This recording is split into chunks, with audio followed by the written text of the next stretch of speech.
Osasiki logi meeting da koi makha chathar poina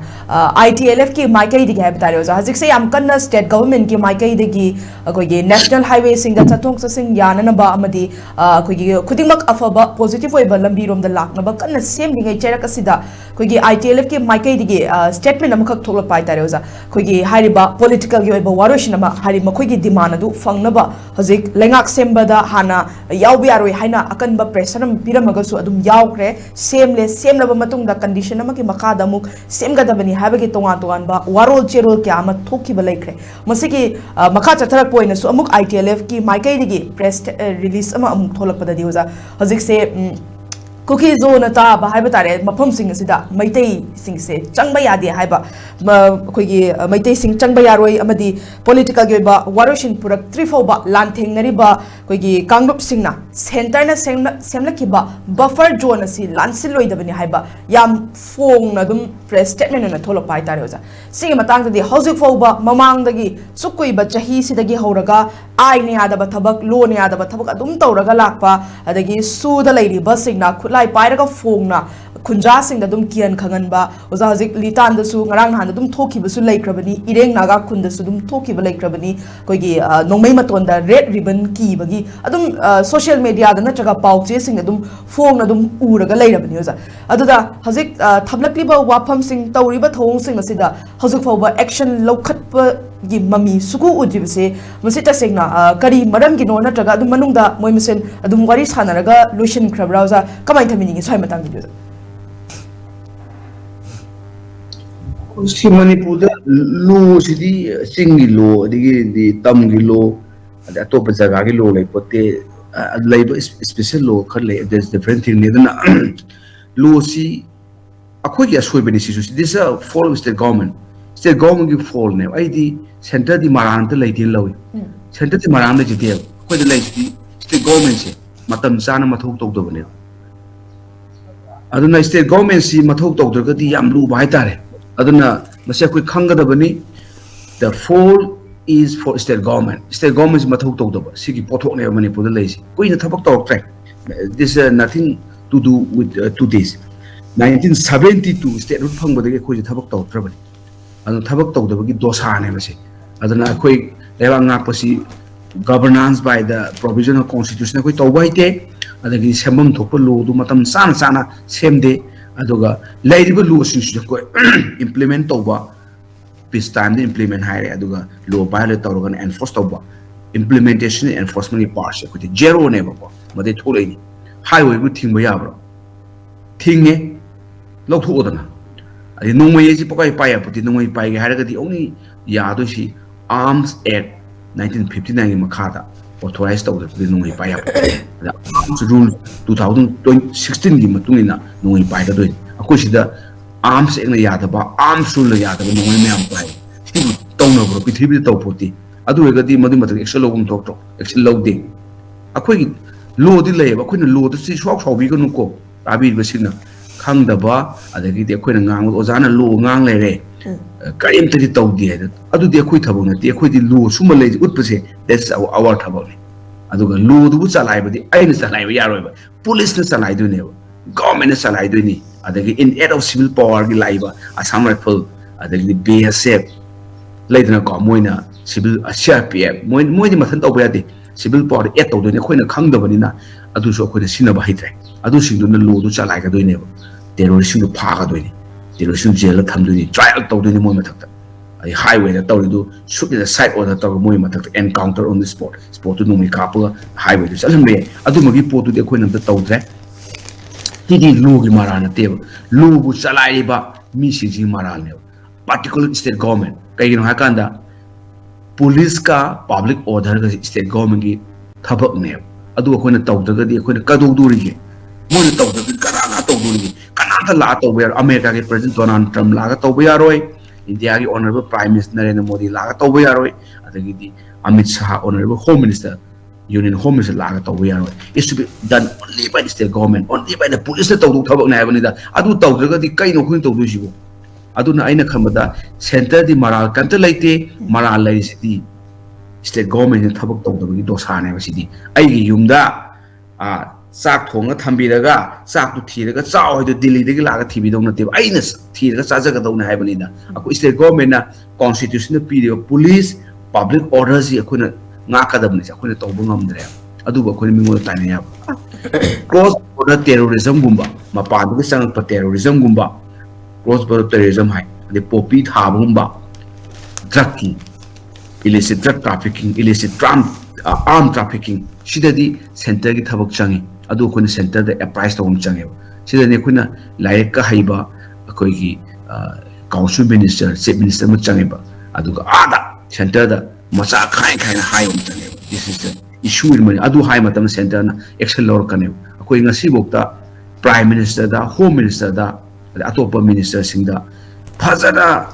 shini. This is Manipur ni. Thoiba thodong sini solution sumai porkadabani haibasibu ain khamada nowhere karamtana piba yaudri ba ko swai sum lawi wani khon lawr sisu moi ana tai koi da ham po yawi khoi dum sini ai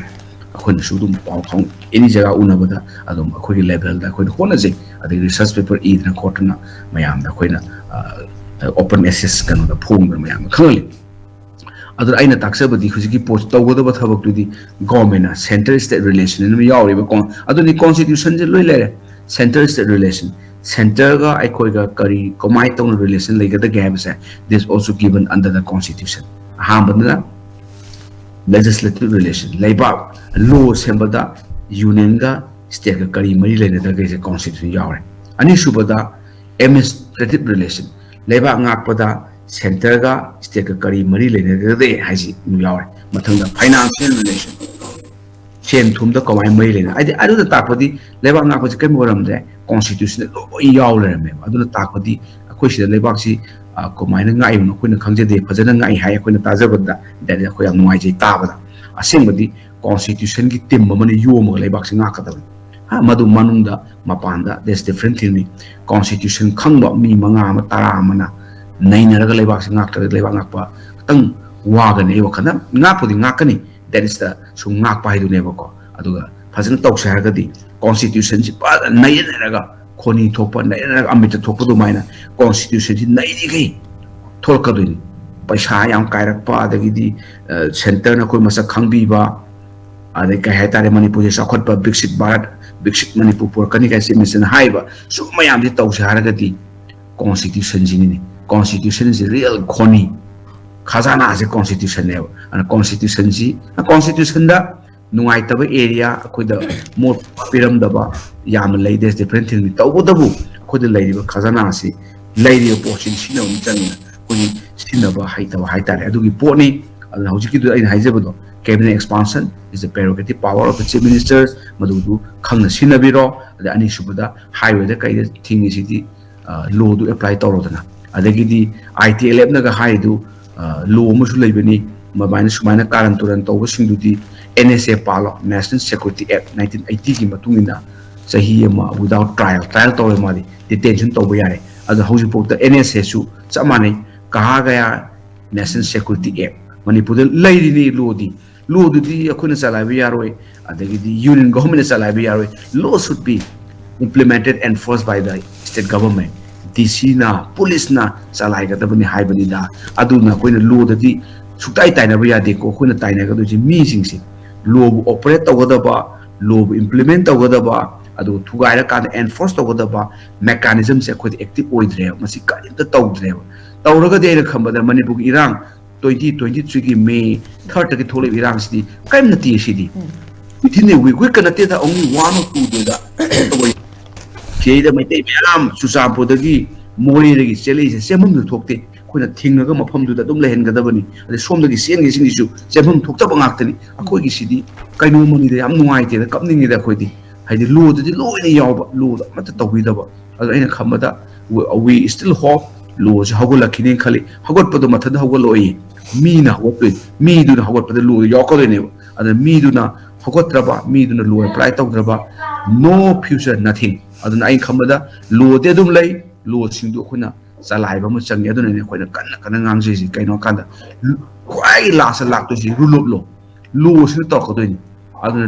lo na taw am taw yaro everything will come under law terrorist mu power pun ba sai rak pi ba adu su lo highway salan ba adu su lo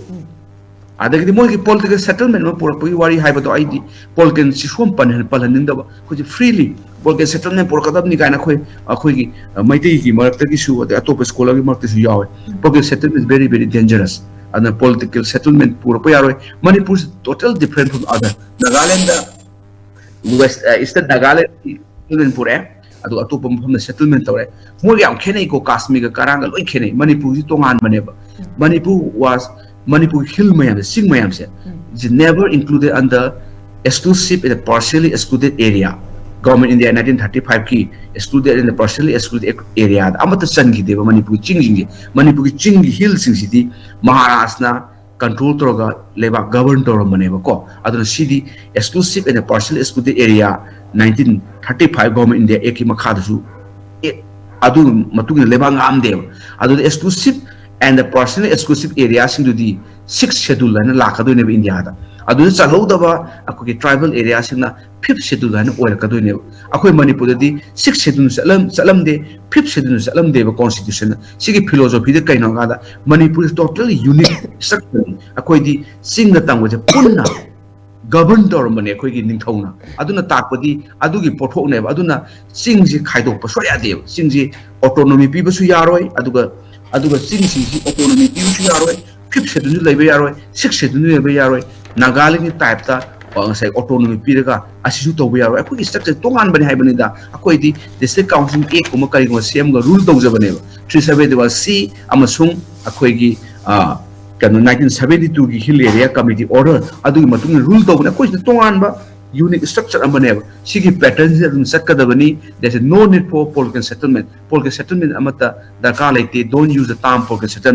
settlement haragadi 6th schedule 5th schedule natragana Nagaland ge pattern da ade accord lakpa sida lakadoin heba aduna this is a dangerous term ni ana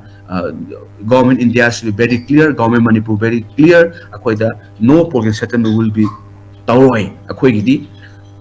structure sida strengthen oraga akoi chathagani haina clear oina dawna hamba natragadi ena khambada khosi lambidu lana sakhagadi adugi aru wamsu leba we should take care of this thing also.